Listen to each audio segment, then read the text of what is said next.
The champagne flute shattered against the marble floor. Crystal fragments scattered like my shattered dreams, each piece catching the light from the chandeliers above. But it wasn't the sound of breaking glass that made the entire reception freeze.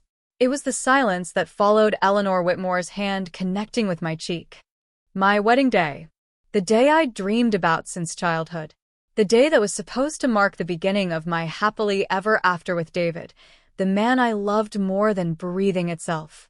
Instead, I stood there in my $1,000 dress, my veil askew, my cheek burning with the imprint of his mother's manicured fingers. The slap echoed through the ballroom like a gunshot. 200 guests turned to stare. The string quartet stopped mid-note. Even the waiters froze with their silver trays suspended in midair. Eleanor Whitmore stood before me, her perfectly coiffed silver hair not disturbed by a single strand, her Chanel suit pristine, her cold blue eyes blazing with contempt. The woman who had just publicly humiliated me on what should have been the happiest day of my life. "You dirty little gold digger," she hissed, her voice carrying across the stunned silence. "Did you really think I'd let you destroy my family's legacy?" I touched my burning cheek, my hand trembling. The pain was sharp, immediate, but it was nothing compared to the humiliation coursing through my veins like poison. Every eye in the room was on me. Every guest was witnessing my degradation. David stood 3 feet away, his face pale, his mouth opening and closing like a fish gasping for air. My new husband, the man who had promised to love and protect me. He looked between his mother and me, paralyzed by the choice he'd never wanted to make. But what Eleanor Whitmore didn't know was that I'd been preparing for this moment for months. What she didn't see coming would shock everyone in that ballroom, including her precious son. The story begins 6 months earlier, when I first realized that Eleanor Whitmore wanted me gone. I met David at a coffee shop downtown, the kind of place where struggling artists and graduate students gathered to nurse single cups of coffee for hours. I was finishing my master's thesis in social work, surviving on ramen noodles and determination. He was there reading the Wall Street Journal, looking completely out of place in his tailored suit. Our eyes met over my laptop screen. He smiled. I smiled back. Simple as that. I had no idea he was a Whitmore. The Whitmores owned half the city's commercial real estate, sat on the boards of 3 major hospitals, and had a wing named after them at the art museum. Old money. Established money. The kind of money that comes with expectations and traditions and very specific ideas about who belongs in their world. David was different from what I expected from someone with his background. Genuine. Kind. He asked about my thesis, listened to my dreams of working with underprivileged families, never once mentioned his trust fund or his family's influence. For 3 months, we were just David and Sarah, 2 people falling in love over shared coffees and long walks through the city. Then he took me home to meet his mother. The Whitmore estate sat behind iron gates on Maple Hill, a testament to generations of accumulated wealth and power. The house itself was a masterpiece of Georgian architecture, all symmetrical lines and imposing columns. Manicured gardens stretched in every direction, maintained by a team of landscapers who probably earned more than most families made in a year. Eleanor Whitmore greeted us at the door herself, though I later learned she rarely answered her own door for anyone. She was striking in the way that wealthy older women often are, everything about her carefully maintained and precisely in place. Her handshake was firm. Her smile was perfect. Her assessment of me was immediate and thorough. "So you're the young woman David's been spending time with," she said, her voice carrying just enough warmth to seem welcoming while her eyes remained cold. "He's told me so much about you." Dinner was an interrogation disguised as polite conversation. Where did I grow up? What did my parents do? Where did I go to school? Each answer seemed to disappoint her more than the last. My father was a mechanic. My mother cleaned houses. I'd worked 3 jobs to put myself through college, graduating with honors, but also with crushing student debt. David held my hand under the table, squeezing gently whenever his mother's questions became particularly pointed. He was trying to reassure me, but I could see the tension in his jaw, the way he avoided his mother's gaze. Social work. Eleanor mused when I mentioned my field of study. How admirable. Such important work, helping the less fortunate. Though I imagine the compensation is rather modest. The dismissal in her voice was subtle, but unmistakable. I was being categorized, filed away, deemed insufficient. After dinner, David walked me to my car while Eleanor watched from the window. Her silhouette was dark against the warm light spilling from the house. "She'll come around," David said, though his voice lacked conviction. "She just needs time to get to know you." I wanted to believe him. I tried to believe him. But something cold had settled in my stomach during that dinner, a certainty that Eleanor Whitmore had already made up her mind about me, and nothing I did would change it. The campaign against me began slowly, subtly. Eleanor was too sophisticated for outright confrontation at first. Instead, she employed the death of 1,000 cuts. There were the charity events where I wasn't included in conversations, where women in designer gowns would look right through me as if I were invisible. There were the family gatherings where Eleanor would mention David's ex-girlfriend, Christina Fairmont, with obvious fondness. "Christina was just saying the other day how much she misses our family dinners," Eleanor would purr, watching my reaction. Such a lovely girl. So accomplished. Her family has such a distinguished history in this city. Christina Fairmont. I heard that name so often it began to haunt my dreams. Beautiful Christina, with her trust fund and her country club membership and her pedigreed bloodlines. Christina, who understood Eleanor's world because she'd been born into it. David would apologize later, promise to talk to his mother, assure me that Christina was ancient history. But the damage was done, the poison slowly working its way into my system. Eleanor Whitmore was a master at psychological warfare, and I was losing battles I didn't even know I was fighting. The engagement party was where the war went public. David proposed on a beach at sunset, just the two of us, and the sound of waves washing against the shore. It was perfect, romantic, everything I'd ever dreamed of. The ring was modest by Whitmore standards, but beautiful to me, a simple solitaire that caught the dying light like captured starfire. Eleanor insisted on hosting the engagement party. She took over the planning with military precision, transforming their estate into something from a magazine spread. Flowers were flown in from 3 different countries. The caterer had prepared for the White House.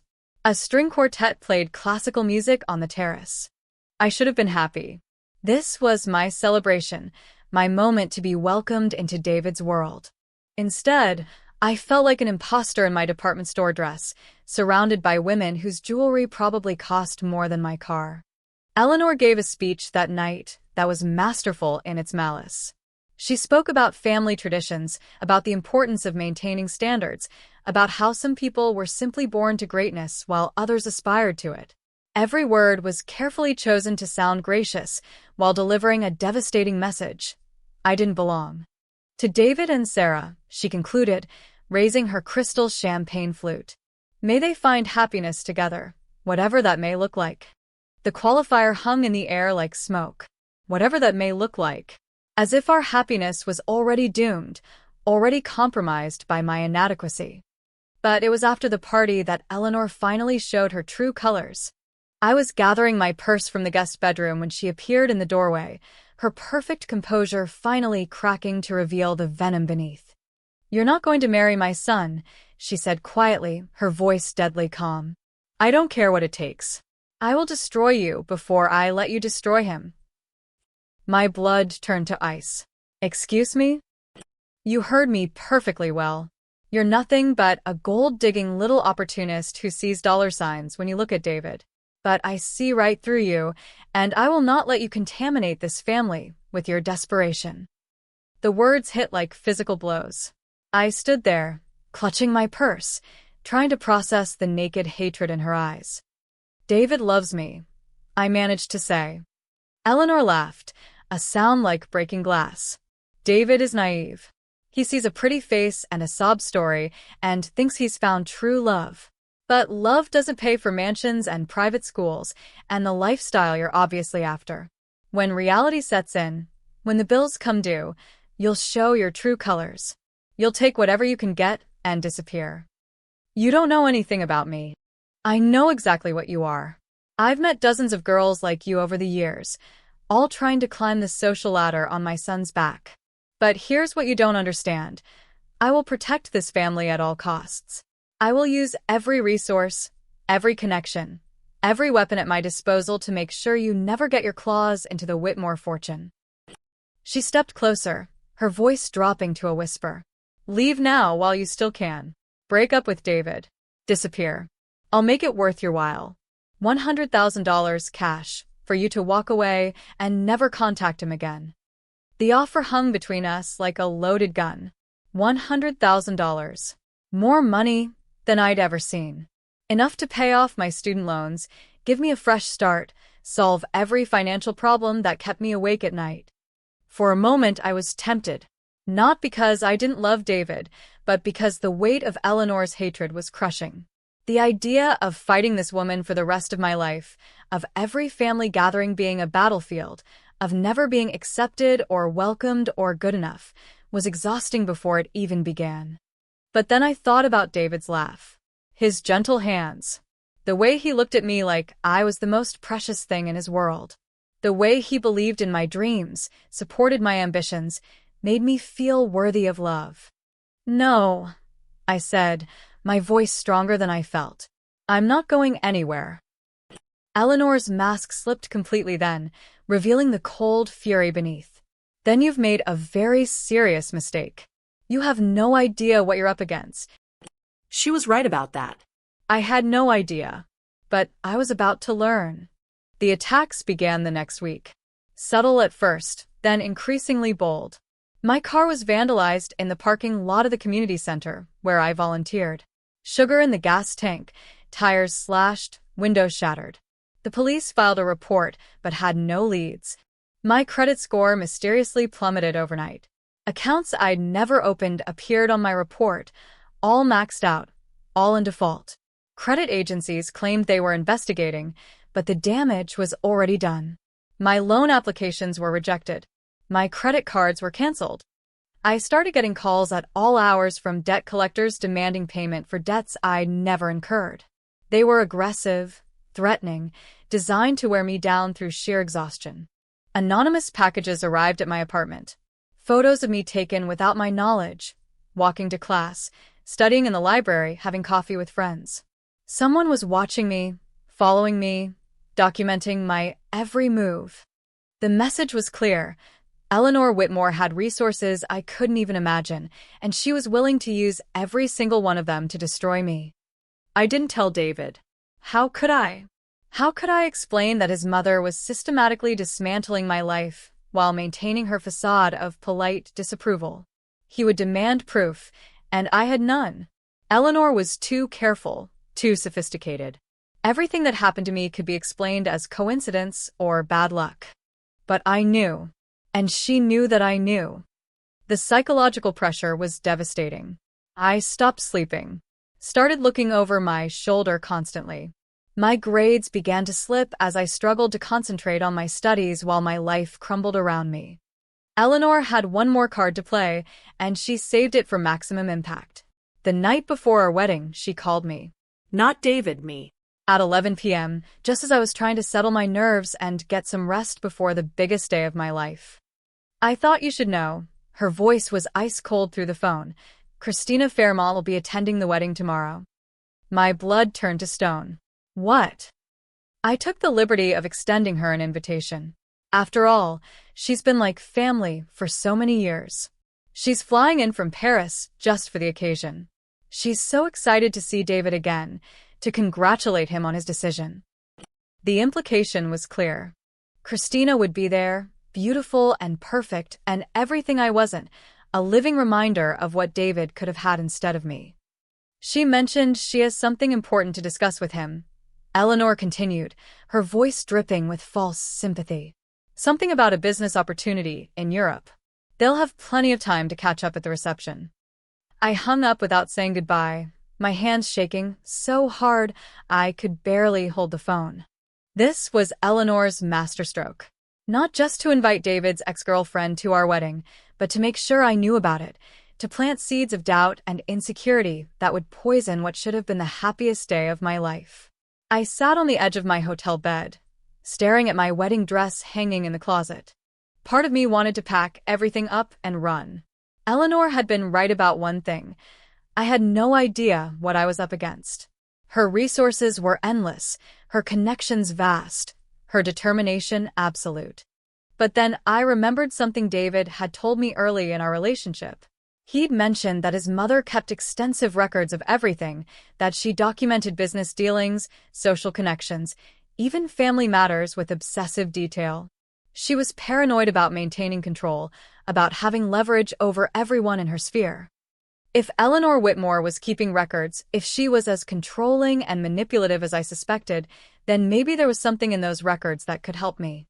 Something that could level the playing field. That night, instead of sleeping, I made phone calls.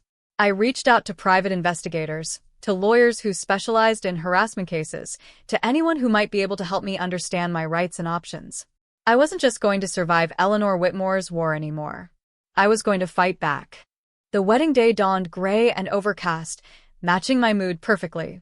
I went through the motions of getting ready, letting the makeup artist cover the dark circles under my eyes, letting the hairdresser style my hair into something resembling bridal elegance. My phone buzzed constantly. Well wishes from friends, last-minute coordination from the wedding planner, updates from vendors. But no messages from David. That worried me more than I wanted to admit. At noon, 3 hours before the ceremony, my maid of honor Jessica knocked on my door. "There's someone here to see you," she said, her voice strange. "She says she's David's friend." Christina Fairmont stood in my hotel room doorway, like something out of a fashion magazine. Tall, blonde, effortlessly elegant in a way that money can't buy but breeding can produce. She wore a simple black dress that probably cost more than most people's monthly salary, and she looked at me with eyes that were surprisingly kind. "I know this is awkward," she said without preamble, "but I thought you should know what's really going on." I stared at her, my mind racing. This was Eleanor's final weapon, David's perfect ex-girlfriend, here to deliver the killing blow before I walked down the aisle. "Eleanor told you I was coming," Christina continued. "She wanted you to know, wanted you to spend your wedding day wondering what I was going to say to David, what kind of history we might rekindle." I nodded, not trusting my voice. Christina sighed, a sound full of weariness and something that might have been regret. "She's been using me as a weapon against you for months, hasn't she? Mentioning my name, comparing us, making you feel like second best." "Why are you here?" I finally managed to ask. "Because I'm tired of being Eleanor Whitmore's puppet. And because David deserves better than what she's putting him through." Christina moved further into the room, her expression serious. "I need to tell you something about Eleanor, something David doesn't know. Something she's been hiding from everyone." My heart started racing. "What?" Christina reached into her purse and pulled out a thick manila folder. 3 years ago, Eleanor hired a private investigator to dig up dirt on me when she thought David and I were getting too serious. She wanted ammunition to break us up if necessary. She handed me the folder, and I opened it with trembling hands. Inside were photographs, financial records, phone transcripts, emails. Evidence of a systematic campaign of surveillance and manipulation that made what Eleanor had done to me look like child's play. She destroyed my relationship with David by feeding him lies about me, Christina continued. Made him believe I was cheating, that I was using him for his money, that I was laughing about him behind his back with other men. None of it was true, but she had fabricated evidence, doctored photos, created a web of deception, so convincing that even I started to doubt myself. I stared at the documents, my hands shaking. This was it. This was the proof I'd been looking for, evidence of Eleanor's true nature, her willingness to destroy anyone who threatened her control over David. "Why didn't you fight back?" I asked. Christina's laugh was bitter. "With what?" She had lawyers, investigators, endless resources. I was just a college student from a good family, but not Whitmore good. I couldn't compete with her war machine. So I left, moved to Paris, started over. "Then why are you here now?" "Because I realize now that running away didn't solve anything. Eleanor just moved on to the next target. Christina looked me in the eyes, and I saw steel there, determination I hadn't expected. But you're different. You're stronger than I was. And you have something I didn't have. What's that? David actually loves you. Really loves you. With me, it was young infatuation, easily manipulated and broken. But the way he talks about you, the way his whole face lights up when someone mentions your name, that's real. That's worth fighting for. The folder felt heavy in my hands, weighted with possibilities. What exactly are you suggesting? I'm suggesting we give Eleanor Whitmore exactly what she deserves. I'm suggesting we stop letting her manipulate and control and destroy people's lives. I'm suggesting we fight back. Christina pulled out her phone and showed me a text message chain. I've been documenting everything Eleanor's done over the past 3 years. Every manipulation, every lie, every dirty trick. I kept records because I knew someday I might need them. That someday is today. We spent the next hour going through Christina's evidence. It was devastating. Eleanor had destroyed relationships, ruined careers, blackmailed business partners, and manipulated family members with surgical precision. She was a master manipulator who used her wealth and connections like weapons. But the most damaging evidence was personal. Recordings of Eleanor on the phone with her private investigator, discussing strategies to neutralize threats to her control over David. Photos of her meeting with lawyers to discuss ways to challenge prenuptial agreements. Financial records showing payments to people who had caused problems for David's previous girlfriends. She's been controlling David's entire life, Christina said quietly. Every relationship, every career decision, every major choice he's made has been influenced by her manipulation. She's isolated him from anyone who might challenge her authority. I thought about David's inexplicable mood swings over the past few months, his sudden doubts about our relationship, his increasing distance from his friends. It hadn't been cold feet or natural pre-wedding jitters. It had been his mother's poison working its way into his mind. What's the plan? I asked. Christina smiled, and for the first time since I'd met her, it reached her eyes. We're going to give Eleanor Whitmore a wedding she'll never forget. The ceremony itself was beautiful, despite the storm clouds gathering both literally and figuratively. David looked handsome in his tuxedo, his smile genuine when he saw me walking down the aisle. For a few precious moments, surrounded by flowers and candlelight and the people who loved us, I almost forgot about the war being waged around our relationship. Eleanor sat in the front row, resplendent in champagne Chanel, her face a mask of perfect composure. She looked like the picture of a proud mother-in-law, gracious and elegant and supportive. No one else could see the venom in her eyes when she looked at me. David's vows brought tears to my eyes. He spoke about finding his soulmate, about building a life based on love and mutual respect, about standing together against any challenge that might come our way. I wondered if he knew how prophetic those words would prove to be. My own vows were simple but heartfelt. I promised to love him unconditionally, to support his dreams, to be his partner in every sense of the word. I meant every word, which made what was about to happen at the reception even more necessary. The reception was held in the grand ballroom of the city's most exclusive hotel.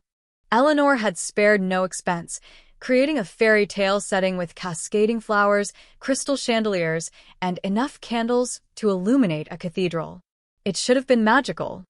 Instead, it felt like walking into a battlefield dressed in silk and lace.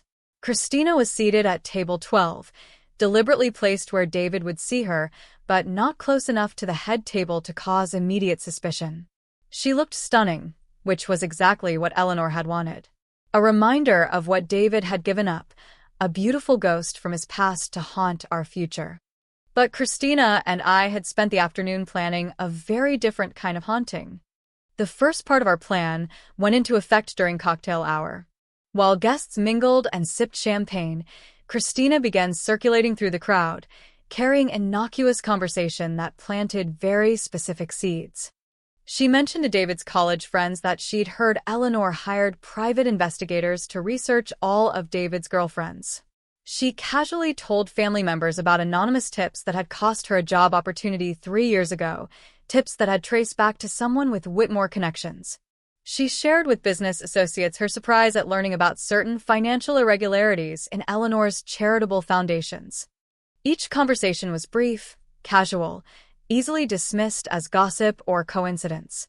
But Christina was strategic about her audience.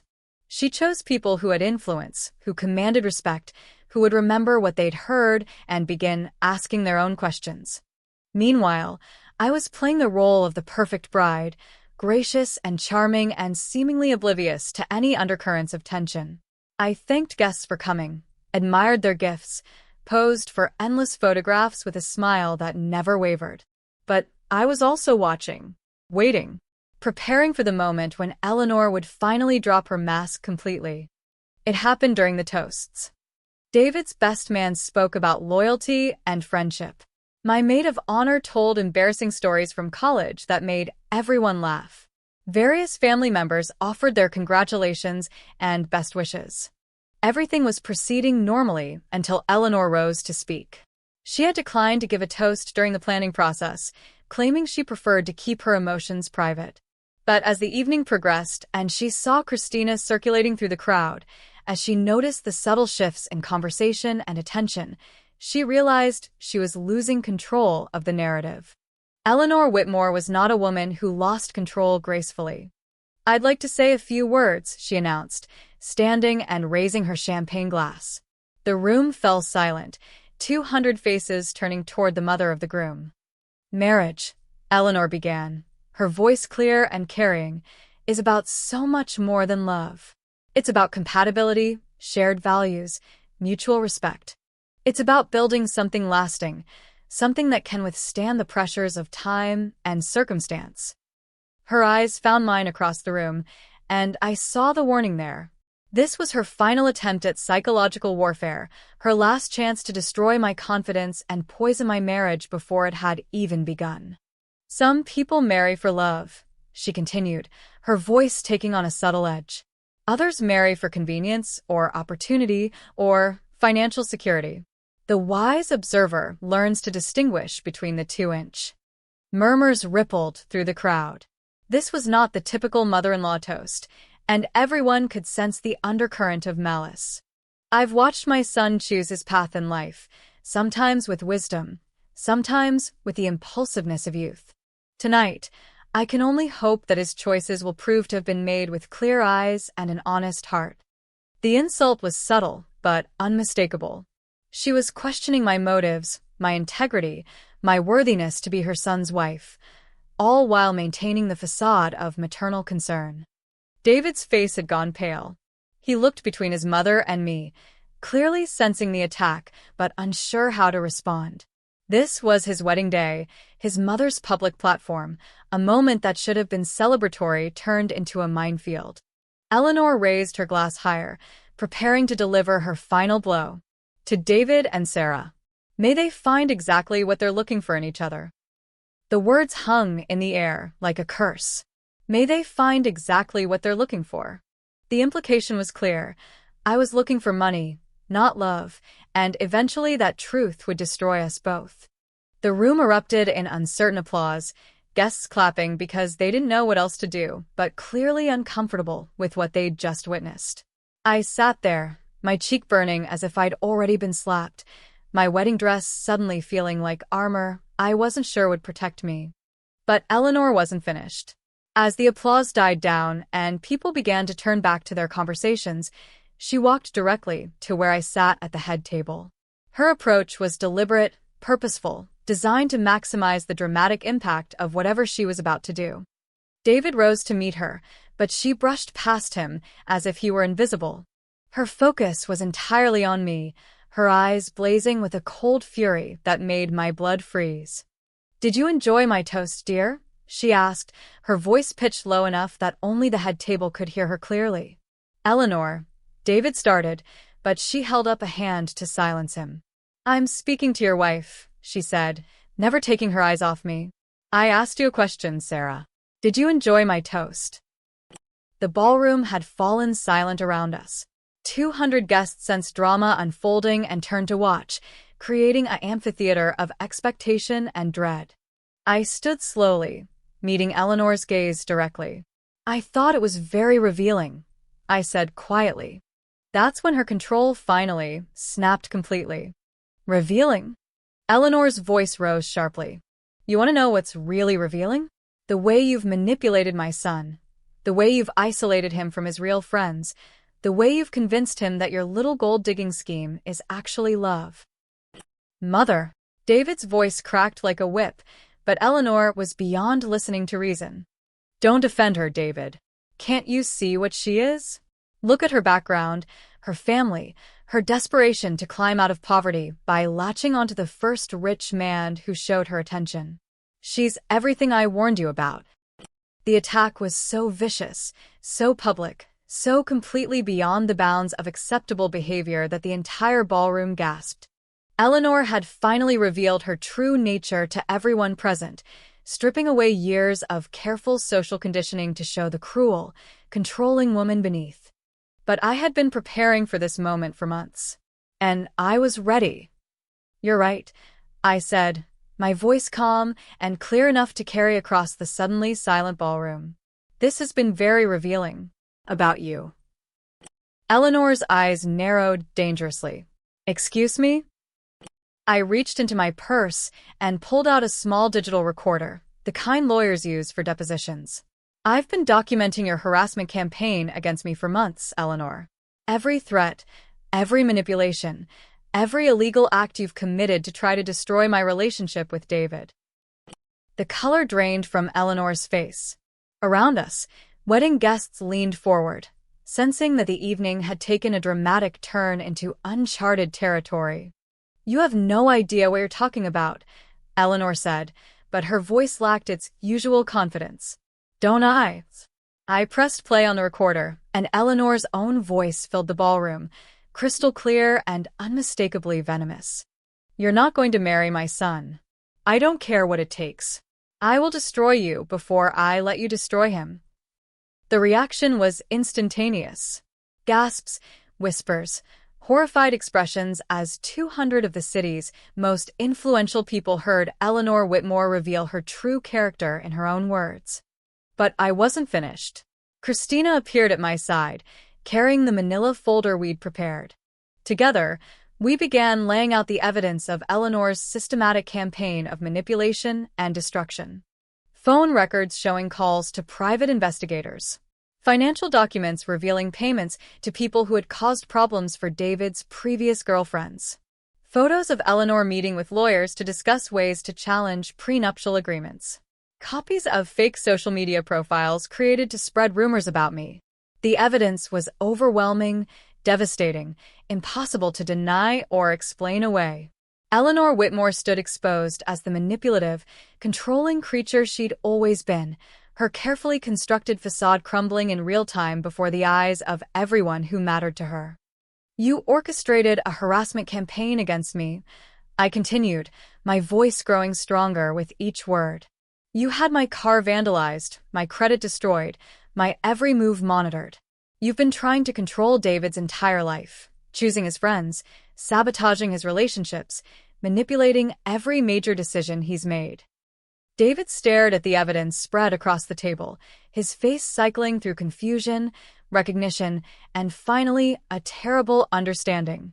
"Mother, is this true?" Eleanor looked at her son, her perfect composure finally completely shattered.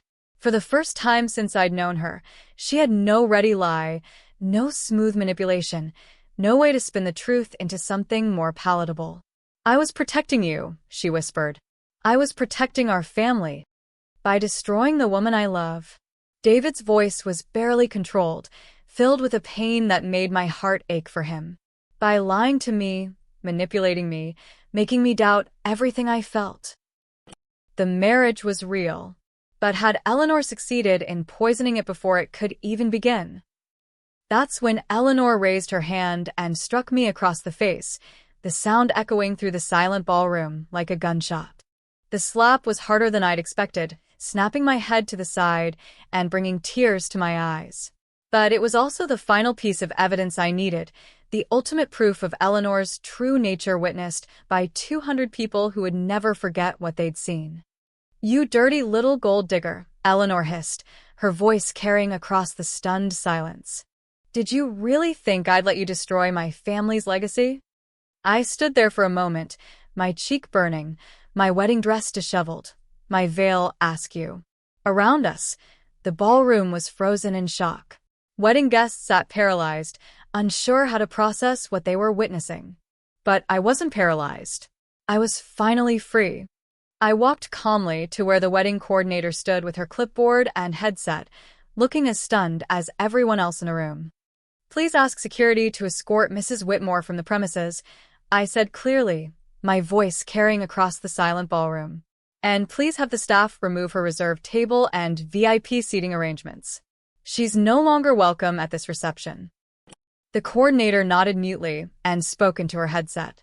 Within moments, hotel security appeared at the ballroom entrance, moving efficiently through the crowd toward where Eleanor stood. Eleanor looked around desperately, seeking allies, support, someone to validate her position. But the evidence was spread across the table for everyone to see.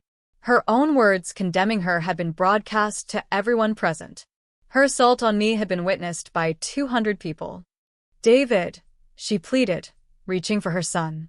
"You can't let them do this to me. I'm your mother. Everything I did was for you." David stepped back from her outstretched hand, his face a mask of pain and betrayal. "Everything you did was for your own need to control my life. You've been lying to me for years, manipulating every relationship I've tried to build, destroying any chance I had a genuine happiness." Security reached Eleanor then, two professional men in dark suits who helped her gently but firmly toward the exit. She went with them, but not quietly. "This isn't over," she called back to me, her voice shrill with rage and desperation. "You have no idea what you've started. I will destroy you for this." But her threats fell flat now. Everyone had seen the evidence. Everyone had heard her true voice.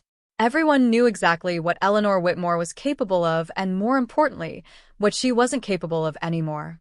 As the ballroom doors closed behind Eleanor and her security escort, the silence stretched on for what felt like eternity. 200 wedding guests sat in stunned contemplation, processing what they'd just witnessed. Then slowly someone started clapping. It was Christina, rising from her seat at table 12, applauding steadily and deliberately. One by one, other guests joined in until the entire ballroom was filled with applause. Not for Eleanor's removal, but for the courage it had taken to stand up to her, for the strength it had taken to expose the truth, for the love it had taken to fight for what mattered most. David came to me then, taking my hands in his eyes filled with tears and regret, and something that might have been admiration. "I'm so sorry," he whispered. "I should have seen it. I should have protected you. I should have known what she was doing." I touched his face gently. This man I loved, who had been as much a victim of his mother's manipulation as anyone else. "She's very good at hiding what she doesn't want people to see, even from those closest to her." "How long have you known?" I suspected from the beginning, but I only had proof in the last few weeks. I gestured to the evidence still spread across our table. Christina helped me put the pieces together. David looked across the room to where Christina stood, still applauding with tears streaming down her face. "I owe her an apology too. A massive 1 inch. "Yes, you do. But that can wait." I smiled at my new husband, feeling lighter than I had in months. "Tonight is about us. About our marriage. About starting our life together free from her manipulation." The rest of the reception was unlike any wedding celebration in the city's history. Instead of pretending nothing had happened, guests openly discussed what they'd witnessed. Many came forward with their own stories of Eleanor's manipulation, business dealings that had seemed suspicious, social situations where she'd wielded her influence inappropriately. I realized that Eleanor's exposure hadn't just freed David and me from her control. It had freed an entire network of people who had been living under the shadow of her influence for years. The hotel manager approached me during the dancing, looking deeply concerned. "Mrs. Whitmore, I want to apologize for what happened in our ballroom tonight. We take the safety and comfort of our guests very seriously." "You handled it perfectly," I assured him. "And it's Mrs. Davidson Whitmore now." He smiled with obvious relief. "Of course. Congratulations on your marriage. I hope the rest of your evening is everything you dreamed it would be." It was. For the first time since David and I had announced our engagement, I was able to enjoy our celebration without waiting for the next attack, the next manipulation, the next attempt to undermine my relationship. Eleanor's power over us was broken, her influence neutralized by her own actions. David and I danced to our wedding song as if we were the only two people in the world, finally free to love each other without interference or manipulation. It felt like a new beginning in every sense of the word. But the story doesn't end there. Eleanor's public exposure had consequences that rippled far beyond our wedding reception. Within a week, 3 of her charity board positions were quietly terminated. Business partners began asking uncomfortable questions about financial irregularities. Social invitations mysteriously stopped arriving. The private investigator she'd been using was arrested on unrelated charges, and his client files became public record during his trial. Eleanor's systematic harassment campaigns against multiple people over the years were laid bare, creating a scandal that dominated society pages for months. David used the opportunity to establish boundaries that should have been in place years earlier. He cut off Eleanor's access to his trust fund, removed her from any business dealings, and made it clear that rebuilding any relationship with him would require genuine accountability for her actions. It took Eleanor 6 months to swallow her pride enough to attempt reconciliation. She called David, not me, and requested a meeting to discuss their relationship. David insisted I be present for any conversation with his mother. We met at a neutral location, a restaurant downtown where Eleanor couldn't control the environment or manipulate the situation. She looked older, diminished somehow. The scandal had cost her social standing, business connections, and the respect of people who had once feared her influence. But more than that, it had cost her relationship with her son. "I want to apologize," she said without preamble, her voice subdued in a way I'd never heard before. "To both of you. My behavior was unacceptable." David studied his mother's face, looking for signs of genuine remorse versus strategic positioning. "Do you understand why what you did was wrong, or are you just sorry you got caught?" Eleanor flinched at the directness of the question. "I thought I was protecting you. I convinced myself that my judgment was better than yours, that I knew what was best for your life. I was wrong." "You weren't protecting me," David said quietly. "You were controlling me. There's a difference." I know that now. Eleanor looked at me then, really looked at me, for perhaps the first time since we'd met. "Sarah, I owe you a particular apology. I treated you terribly from the moment I met you, not because of who you are, but because of what you represented. A loss of control over David's life. A change I wasn't ready to accept." It was the closest thing to a genuine apology I'd ever heard from Eleanor Whitmore. But I wasn't ready to forgive. Not yet. "You didn't just treat me badly at a few dinner parties," I replied evenly. "You orchestrated a systematic campaign to destroy my life. You had my car vandalized, my credit ruined, my every move monitored. You hired people to harass me, spread lies about me, make my life hell for months." Eleanor nodded, not trying to minimize or justify her actions. "I did all those things. And I was wrong. Completely, inexcusably wrong." "Why should we believe this apology is genuine?" David asked. "You've manipulated me my entire life. How do we know this isn't just another strategy?" Eleanor was quiet for a long moment, clearly struggling with how to answer. Finally, she said, "Because I've lost everything that mattered to me except my relationship with you. My social standing, my business connections, my influence, they're all gone.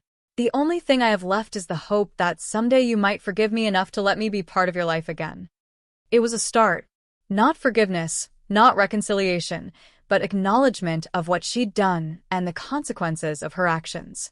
It would take years of consistent behavior change before trust could be rebuilt, if it ever could be. David set clear boundaries for any future relationship. Eleanor would have no input into our marriage, our careers, or our life decisions. She would treat me with respect and dignity, or she would lose access to David entirely. Any attempt to return to her old patterns of manipulation or control would result in immediate and permanent estrangement. Eleanor agreed to the terms, though I could see it cost her enormously to surrender control so completely. For a woman who had spent her entire adult life manipulating and managing everyone around her, accepting powerlessness was perhaps the greatest punishment possible. Today, 3 years later, Eleanor and I have what could generously be called a cordial relationship. She attends family gatherings when invited, always polite, always careful not to overstep the boundaries David established. She asks about my work, compliments my achievements, and treats me with the respect she should have shown from the beginning. But I'll never fully trust her. How could I? I've seen what she's capable of when she feels threatened or out of control. I've experienced firsthand the depths of her manipulation and cruelty. That knowledge doesn't just disappear because she's learned to behave better. David and I built a strong marriage despite his mother's attempts to destroy it. We learned to communicate openly about problems instead of letting resentment fester. We established our own traditions and values instead of being bound by family expectations. We chose love over fear, truth over manipulation, genuine connection over social positioning. The experience taught me that sometimes the people who claim to love us most are the ones most willing to destroy our happiness to maintain their own sense of control. But it also taught me that truth, properly documented and strategically revealed, is more powerful than money or influence or social position. Eleanor Whitmore tried to break me because she saw me as a threat to her dominance over her son's life. What she didn't understand was that real love doesn't seek to control or manipulate or destroy. Real love supports, encourages, and celebrates the growth and happiness of the beloved. She lost the war she started not because I was stronger or more ruthless, but because truth always wins in the end. Her own actions condemned her. Her own words exposed her. Her own cruelty revealed her true character to everyone who mattered. The slap that echoed through our wedding reception wasn't just an assault on me. It was the sound of Eleanor Whitmore's carefully constructed facade finally cracking completely, revealing the bitter, controlling woman she'd always been beneath the elegant exterior.